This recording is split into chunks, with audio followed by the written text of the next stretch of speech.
चाहे कितना ही अभागा मनुष्य क्यों न हो, यदि वह सुबह ब्रह्म मुहूर्त में अर्थात प्रातः 3 बजे से 6 बजे के मध्य उठकर साधना करता है तो महाराज जो चाहे वही प्राप्त करता है। एक समय की बात है, माता पार्वती ने बड़े ही विनम्र भाव से भगवान शंकर से पूछा, हे स्वामी, मैंने देखा है कि चाहे कितना ही अभागा मनुष्य क्यों ना हो, पर यदि वह ब्रह्म मुहूर्त में उठ जाता है तो उसका जीवन धीरे धीरे बदल जाता है, ऐसा क्यों है? ब्रह्म मुहूर्त का रहस्य क्या है? कृपया बताइए प्रभु। भगवान शिव मुस्कुराए, बोले, हे देवी, तुम्हारा प्रश्न अत्यंत कल्याणकारी है।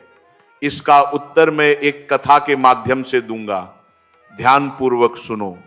और जो भी मनुष्य इस कथा को पूरी श्रद्धा से सुन लेगा वह जीवन में इस अवसर ब्रह्म मुहूर्त को कभी अपने हाथ से जाने नहीं देगा। भगवान शिव कथा कहना आरंभ करते हैं। बहुत समय पहले की बात है, काशी नगरी में दीनू नाम का एक लड़का रहता था। वह स्वभाव से अच्छा, विनम्र और सीधा था, परंतु उसमें एक बहुत बड़ी कमी थी, वह देर तक सोता था। सुबह के समय घर वाले उसे जगाने के लिए अनेक प्रयास करते, परंतु वह 9 बजे से पहले कभी नहीं उठता था। बचपन में सबने सोचा कि बड़ा होगा तो सुधर जाएगा, लेकिन हुआ उल्टा। जैसे जैसे वह बड़ा हुआ यह आदत और भी गहरी होती चली गई। दुनिया इधर से उधर हो सकती थी, परंतु वह लड़का कभी जल्दी नहीं उठ पाता था। उसके पिता उसकी इस आदत से अत्यंत दुखी रहते थे। धीरे धीरे उसके चारों ओर नकारात्मक शक्तियां घिरने लगीं। वह चिड़चिड़ा हो गया, हर बात पर पलटकर जवाब देता और हमेशा उदासी में डूबा रहता।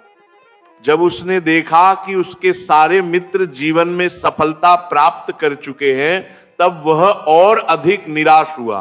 कहने लगा, भगवान ने मुझे ही अभागा बनाया है, मेरी किस्मत ही खराब है। परंतु उसके पिता भली भांति जानते थे कि असली कारण उसकी सोने की यह आदत ही है। एक दिन उन्हें किसी महान सन्यासी के बारे में पता चला। वे तुरंत अपने बेटे की समस्या लेकर उस सन्यासी के पास पहुंचे। सारी बात सुनने के बाद सन्यासी बोले, कल अपने बेटे को यहां भेजना, मैं उससे स्वयं बात करूंगा। पिता घर लौटे। जानते थे यदि सीधे कह देंगे तो बेटा तैयार नहीं होगा, इसलिए उन्होंने उसे प्रेम से बुलाया और बोले, बेटा, तुम्हारे सभी मित्र सफल हो गए हैं, क्या तुम नहीं चाहते कि तुम भी सफल हो? लड़का बोला, पिताजी, अवश्य चाहता हूं, पर जब मैं उनसे पूछता हूं कि सफलता का रहस्य क्या है तो वे कुछ नहीं बताते। पिता ने कहा, मुझे अब वह रहस्य पता चल गया है। लड़का उत्सुक हुआ, क्या है वह रहस्य पिताजी? पिता बोले, कल सुबह जल्दी उठकर एक सन्यासी से मिलना। वह तुम्हें ऐसा मंत्र देंगे जो तुम्हें सफलता दिलाएगा, लेकिन एक शर्त है, तुम्हें समय से पहुंचना होगा। लड़के ने उत्साह में कहा, पिताजी, मैं आज रात पूरी जागूंगा और सुबह ही उनसे मिलने जाऊंगा। पिता ने कहा, ठीक है बेटा, ध्यान रखना, देर न हो। रात बीती, पर थोड़ी देर में ही उसे नींद आ गई और वह सो गया। जब जागा तो सूरज ऊपर था, मिलने का समय निकल चुका था। पिता ने देखा और शांत स्वर में कहा, बेटा, तुम जीवन में कभी सफल नहीं हो पाओगे, जाओ, जाकर फिर सो जाओ। उन शब्दों ने जैसे उसके हृदय में बिजली गिरा दी। वह रोने लगा। उसने निश्चय किया कि कल चाहे जो हो जाए वह सुबह अवश्य उठेगा। उसने अपने पैर में हल्का सा घाव कर लिया ताकि दर्द से नींद न आए। रात भर वह करवटें बदलता रहा। पहली बार उसने अपने जीवन में सूर्योदय देखा था। उसे लगा मानो कोई नया जीवन प्रारंभ हुआ हो। वह तुरंत तैयार हुआ और सन्यासी के आश्रम की ओर चल पड़ा। आश्रम में पहुंचकर उसने देखा सन्यासी और उनके शिष्य ध्यान में लीन हैं। जब ध्यान समाप्त हुआ, वह उनके पास पहुंचा और बोला, गुरुदेव, मुझे वह मंत्र चाहिए जिससे मैं सफल हो सकूं, कृपया बताइए। सन्यासी मुस्कुराए, तुम वही बालक हो जिसके पिता मुझसे कल मिलने आए थे। हाँ गुरुदेव, लड़का बोला, मुझे बदलना है। सन्यासी बोले, मैं तुम्हें वह मंत्र दूंगा, परंतु तुम्हें पहले मेरी एक शर्त माननी होगी। अगले 21 दिनों तक तुम मेरे आश्रम में रहकर मेरी आज्ञा का पालन करोगे। यदि संकल्प टूटा तो मंत्र निष्फल हो जाएगा। लड़का बोला, गुरुदेव मैं वचन देता हूं, मैं आपके हर आदेश का पालन करूंगा। सन्यासी ने कहा, तो फिर कल से आरंभ होगा तुम्हारा तप। प्रतिदिन ब्रह्म मुहूर्त में उठना, ध्यान करना और आश्रम के कार्यों में सहयोग देना, यही तुम्हारा प्रथम नियम है। लड़का बोला, जैसी आपकी आज्ञा। पहले कुछ दिन सब ठीक रहा, पर 8वें दिन वह फिर देर तक सो गया। जब उठा तो पछतावे से भर गया। रोते हुए वह सन्यासी के चरणों में गिर पड़ा। गुरुदेव मेरा संकल्प टूट गया, अब क्या होगा? सन्यासी ने कहा, बेटा एक असफलता का अर्थ अंत नहीं होता, फिर से प्रयास करो। फिर उसने पूछा, गुरुदेव यह ब्रह्म मुहूर्त इतना महत्वपूर्ण क्यों है? सब लोग इतनी जल्दी क्यों उठते हैं? सन्यासी बोले, बेटा यह कोई साधारण समय नहीं है, इसके पीछे गहरा विज्ञान है। उन्होंने समझाया, रात्रि को 4 कालों में बांटा गया है।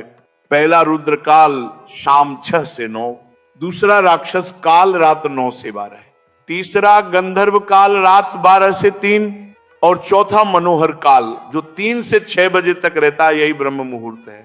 इस समय संपूर्ण सृष्टि की नकारात्मक शक्तियां शिथिल होती हैं और देवतुल्य सकारात्मक शक्तियां सक्रिय होती हैं। यह देवताओं का काल है जब वे स्वयं धरती पर विचरण करते हैं। इस मुहूर्त में मनुष्य का मस्तिष्क अत्यंत शांत होता है, विचार कम होते हैं, इसीलिए ज्ञान ग्रहण करने की क्षमता अनेक गुना बढ़ जाती है। इसीलिए ऋषि मुनि और ज्ञानी जन इसी बेला में साधना करते हैं। प्राचीन समय में जब कृत्रिम प्रकाश नहीं था, लोग सूर्यास्त के साथ विश्राम करते और सूर्योदय से पहले जागते। ये प्रकृति के साथ सामंजस्य का संकेत है। लड़के ने पूछा, गुरुदेव यदि मैं ब्रह्म मुहूर्त में उठूं तो क्या करूं? सन्यासी बोले, पहले धरती माता को प्रणाम करो, फिर हथेलियों को देखो, क्योंकि हाथों में लक्ष्मी, सरस्वती और गोविंद निवास करते हैं। फिर स्नान करो जिससे शरीर और मन दोनों शुद्ध हों। इसके बाद ध्यान प्रारंभ करो। 21 दिन का ध्यान ही तुम्हारा साधन काल होगा। ये तब करो जब कोई मनोकामना हो, स्पष्ट कर लो कि तुम क्या चाहते हो। स्थान ऐसा हो जहां वायु शुद्ध हो। सुखासन में बैठो, रीढ़ सीधी रखो, आंखें बंद करो, दोनों हाथ घुटनों पर रखो। जब मन स्थिर हो जाए तो ध्यान आज्ञा चक्र पर केंद्रित करो, दोनों भौहों के मध्य। गहरी सांस लो, रोकर रखो और मन में अपनी इच्छा को दोहराओ। इष्ट देव का चिंतन करो। जब सांस रोकना कठिन लगे तब धीरे धीरे बाहर छोड़ दो। ऐसा दिन में 3-4 बार करो। यह प्रक्रिया अवचेतन मन तक तुम्हारी भावना पहुंचाती है। आज्ञा चक्र सक्रिय होता है और तुम्हारी आज्ञा को स्वयं पूरा करता है। ब्रह्म मुहूर्त में किया गया संकल्प साक्षात ईश्वर तक पहुंचता है। इस समय देवताओं की कृपा सहजता से प्राप्त होती है। लड़के ने प्रणाम किया और 21 दिन तक उसी विधि का पालन किया। धीरे धीरे उसका मन शांत हुआ, अनुशासन बढ़ा, चेहरा तेजस्वी हो गया। 21वें दिन वह आनंदित होकर सन्यासी के पास पहुंचा। गुरुदेव मैंने आपका आदेश पूरा किया, अब कृपा करके वह सफलता का मंत्र बताइए। सन्यासी मुस्कुराए और बोले, बेटा जो अभ्यास तुम 21 दिनों से कर रहे हो वही तुम्हारा मंत्र है। ब्रह्म मुहूर्त में उठकर साधना करने वाला कभी असफल नहीं होता, यही सच्चा रहस्य है। लड़का उनकी वाणी सुनकर भाव विभोर हो गया। उसने प्रणाम किया और कहा, गुरुदेव मैं आजीवन इस नियम का पालन करूंगा। भगवान शिव ने माता पार्वती से कहा, हे देवी, इस प्रकार उस लड़के ने ब्रह्म मुहूर्त का रहस्य जानकर अपने जीवन को सफल बना लिया। माता पार्वती ने नम्रता से सिर झुकाया, हे स्वामी, अब मुझे ब्रह्म मुहूर्त का पूरा ज्ञान प्राप्त हो गया है। इतना कहकर उन्होंने भगवान शिव को प्रणाम किया और वहां दिव्य आलोक फैल गया।